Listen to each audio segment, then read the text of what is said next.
Hello everyone, this is AndresRestart, and now I am getting even more excited for Splatoon Raiders. We have learned more about this game regarding its pricing structure, regarding actual details, new screenshots have come out, more analysis has been made on what we've seen so far, and it even looks like some leaked content or data mined content that was initially planned for Salmon Run in Splatoon 3 is finding its way into Splatoon Raiders. So there are some interesting stuff going on here. A lot of it has to do with the game and how it's going to play, and from what I'm seeing and hearing here, from what I'm coming to understand, this is looking to be a pretty fun game and right up my alley, and it might actually be the first Nintendo published title that I am actually very excited to play and pick up in this year of 2026.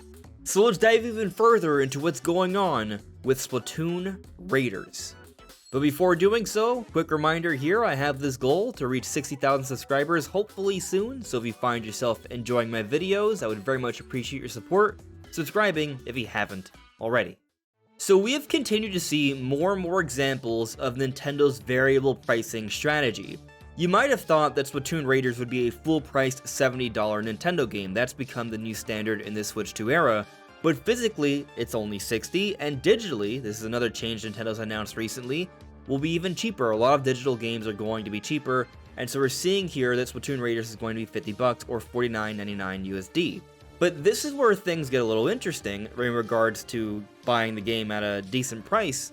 Nintendo has discovered that both Amazon and Walmart are pricing physical Switch 2 games very cheap. So for those who saw that Splatoon Raiders digitally would be $50 and they thought it would be pretty good, but also they want the physical version, which would be $60, well, if you get it at Amazon or Walmart, you can get it for $49.94 USD, and also Yoshi and the Mysterious Book at $59.88 as opposed to $70. So there are savings to be had here, and what I find so interesting about just kind of seeing this pricing difference here, I look at Yoshi, and listen, I really wanted to be excited for Yoshi, but from what we've seen so far, there's not enough about it that's really making me feel compelled to put down the money to play through this. Like, I'm sure I would enjoy some levels, but does the game really make me feel like I'd be playing through it from beginning to end and be totally enthralled?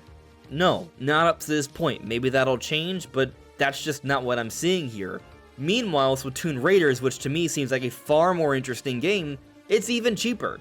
So that's really interesting to me, and the fact that I'll be able to get the physical version at the same price as digital, either through Amazon or Walmart, that sounds fantastic. I actually remember that Walmart used to price games cheaper once upon a time a few years back, and now they're going back to that strategy, it appears. So I'm excited for this. I'm going to be picking up Splatoon Raiders physically, probably at Walmart, because I don't trust Amazon shipping when I want to get games immediately. So this alone, I would say, is pretty big, exciting news. But we're just scratching the surface here. There is a lot more going on that has me excited for Splatoon Raiders that's about the game itself. So one thing I will say that has me somewhat concerned is that they are pricing the game fairly cheap, so it does have me thinking maybe this is not that big of a title. But the game file size is 20 gigabytes, which for Nintendo standards is pretty large. They're pretty good at keeping their file sizes pretty small. For comparison, I believe Donkey Kong Bonanza is only like 8.5 gigabytes or something like that. Mario Kart World is 23. Now there's a lot that goes into that, texture detail, audio files, there's so many different things that can impact file size. But with a file size that's 20 gigabytes at this price, I'm definitely very curious on what's going on here. Like, this is not a small Nintendo game from a file size perspective. Yet, from a price perspective, it's pretty cheap, so definitely something very interesting is going on here. But let's now talk about a recent update for Splatoon Raiders. So you see here on the Splatoon North America Twitter site, we found the Spirelight Islands to be surprisingly vast and diverse. Let's think about what we were just talking about, how this game has a pretty large file size, but also a cheap price, and here they are describing the game, the world of Splatoon Raiders, as being surprisingly vast and diverse. That's interesting to me. Very interesting to me. But continuing here, consisting of many different biomes and even having an expansive underground. This is also extremely interesting to me. Like, why are they going through all these lengths and efforts to use all these different adjectives to describe a game as being surprisingly vast and diverse, being expansive, for a game that's being priced quite cheaply compared to other games? These are words that get me excited for the adventure of Splatoon Raiders, but continuing. There are some traces of civilization as well. Could it have something to do with the Salmonids? So yeah, they're teasing the Salmonid stuff, but let's take a look at these screenshots here. So we've seen this from the trailer already, nothing too crazy here. It's a good looking shot, but let's just continue. Here is one of those expansive underground areas. I'm actually thinking, and I think a lot of people are probably going to be in agreement with this, that there's going to be like a dungeon system. We'll get more into that a little bit later. But here is another environment where there's lava. I don't think we've seen this before in the Splatoon series, hot environments like this, so this is really interesting. And then here we see an environment that is almost like an obstacle course, feels very much like prior Splatoon campaigns. You see like the rings off into the distance over there, a little test dummy over here. Some interesting stuff. There's the checkpoint we've seen like from prior Splatoon games as well. This could be one of the dungeons that are in the game. Like, looking at the bot here, it doesn't look like it can move. Maybe it can, but this doesn't look like a bot level. And we've seen some gameplay where the bot is not by your side, so these could be the sections where there are dungeons and they are without the bot, and then on the surface, you have the bot alongside you. But here's a close-up of the treasure chest you can find on the surface. There's a lot of treasure you can find under these crystals that you can drill with the bot. And this is really interesting here, this statue. We saw that in a trailer, but the description is interesting. A sculpture that looks like it's ready to take on the world. What do you think it's fighting for? So this could be maybe some interesting lore stuff here. Something I've noticed is that the Salmonids in this game have more of a wild look. They almost look like they're from the area. They're dressed in garbage.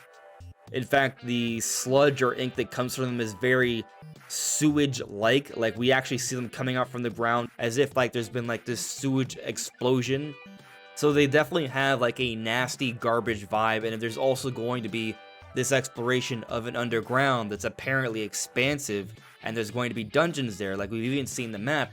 Like, you look at the map, yeah, it looks like you can select different areas on the islands and find different treasures there, but there's also a dungeon component, a dungeon tab that appears to be separate here. So there's two layers to this game. There's the surface that you explore with the islands, and then the dungeons below that, according to Splatoon of North America's Twitter site, is expansive. I will also mention that we have seen gameplay where the bot is alongside you, even in these underground sections. So it may be the case that there are dungeons, there is the underground, and then there is a surface, so these could be separate elements, or perhaps the dungeons are a component of the underground alongside the other underground sections where the bot is with you. This is all assuming that the bot at times will not be with you. But when you look at this statue here, this two-fisted salmon, it's fighting for something, so there's some potential lore implication there, but just look at the hair. The hair is very straight, it's more like Salmonids from the prior games, but the Salmonids of Splatoon Raiders have a wild look. Their hair is not straight, it's more spiky and crazy, so there's something going on here. I at first was speculating that maybe this is the origin of the Salmonids, and perhaps it is, but there is a difference between these Salmonids and the Salmonids we fought in Salmon Run from Splatoon 3.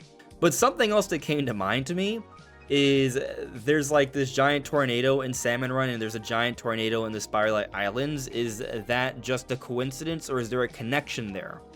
But you know, something else that's interesting about all this stuff. We go back a few years ago. There were data mines for other modes in Salmon Run, including an underground. And now we have Splatoon Raiders that has this underground exploration with the Salmonids.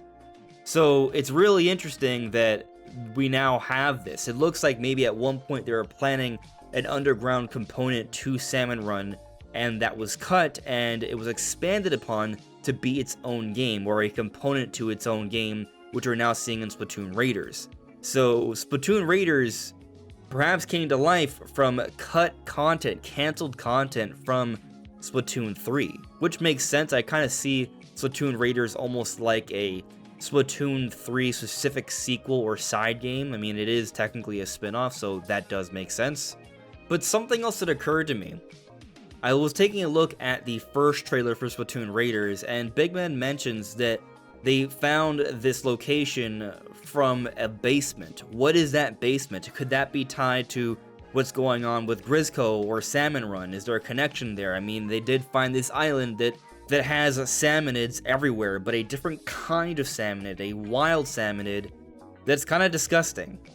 Like, you look at them here, they have a very different look, and it's cool, but yeah, there's definitely something to, like, this sewage, this garbage theme, this underground, and it certainly has me curious. That's a screenshot of one of the bosses, we presume.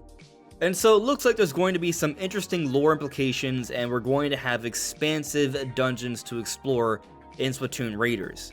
But that's just the tip of the iceberg here, because we've seen other parts of Splatoon Raiders that seem really cool. Like, we look at this screenshot here, and we can see that there are beacons off into the distance. Now, when we take a look at different parts we've seen from the trailers, I don't think like this is an open world. We can see there's a lot of water that is limiting our exploration. Inklings cannot go through water, they die. But there are islands and little platforms where you're likely going to be jumping over or traveling across water without actually touching it. I will mention that we do have a little bit of footage where Fry is apparently surfing on the water with her eels, which is interesting and perhaps could indicate some level of exploration on the water surface. That is possible. I do not believe that is what is going on here. Some people have theorized that that is just kind of like footage of her special attack, but we actually have some screenshots of the different special attacks from Deep Cut. Here you see Shivers with the shark. Here you see Fries with the eels, and so here it doesn't look exactly the same. It could just be the ink colors being used, and I think this is definitely having to do with their special, but that other scene I think might be a little bit different. Like, these are attacks, these aren't cutscenes, these are just attacks from different angles because, you know, they did it for promotional purposes here. There might be something to that. But, you know, looking through everything we've seen in Splatoon Raiders here, I'm actually pretty excited because there's different components that are being brought together. Like, I do like that we have this companion here. It seems to be somewhat like the companion you had in Side Order. But then you also have these abilities that you can expand upon. It's not quite the same. We're not getting roguelike vibes here. We do see on the bottom left in this screenshot that there is some sort of level up system. We also see that you can expand upon your gadgets, and it also looks like there are different core abilities tied to the bot. One of them we've seen is a double jump, and we actually have seen footage where you're jumping off of it and getting some serious airtime there. So it looks like some fun stuff you can expand upon. So some of that may be Side Order-esque, but then you have all the salmonids, you have these hordes of enemies you're going to be battling, and we've also heard that there is going to be cooperative play. You can form up to a party of 4. And I've seen some people bring up this idea that perhaps this game is kind of maybe structured a little bit more like Monster Hunter, in the sense that you're not going to have like an open world where you can explore everything seamlessly, but there are going to be these areas you can select on a map, as we have seen. And there's going to be a hub area, which we have seen. You can explore the little weird boat station. The hideout ship, I believe, is the official name. But you'll have this hub area, and we've at least seen footage where they throw the bot to different places, but I don't know how that has to do with the main character. But regardless, you have this hub area, you have this map to go to these different parts of these different islands that we have seen. There's these clouds that are continually expanding, so there's a lot of different islands to explore with different treasures to find. But then there's the expansive underground and the dungeons, which are on a whole other layer of gameplay to explore, but you're going to form parties going to these different sections to explore them. What I'm curious on is if the dungeons are single player entirely, and you can only do the surface with friends, because it does look like the bot cannot be utilized during the dungeon sections. Not confirmed, but that's just kind of how it looks from what I've seen so far. Either way, combining a lot of the cool elements from Side Order, the campaigns we've seen from prior Splatoon games, the hordes of different types of salmon enemies from Salmon Run, my favorite mode in Splatoon, all together alongside some cooperative play at a very good price, $50 USD, even physically if you go to the right locations such as Walmart. And this game is being described as surprisingly vast and expansive, with a surprising file size considering the price. I'm just left thinking that this is going to be a pretty good game. Like, I'm not here expecting it to be this giant, vast, open world where it's going to take me hundreds of hours to beat. I imagine that it's probably not going to be that big of a game.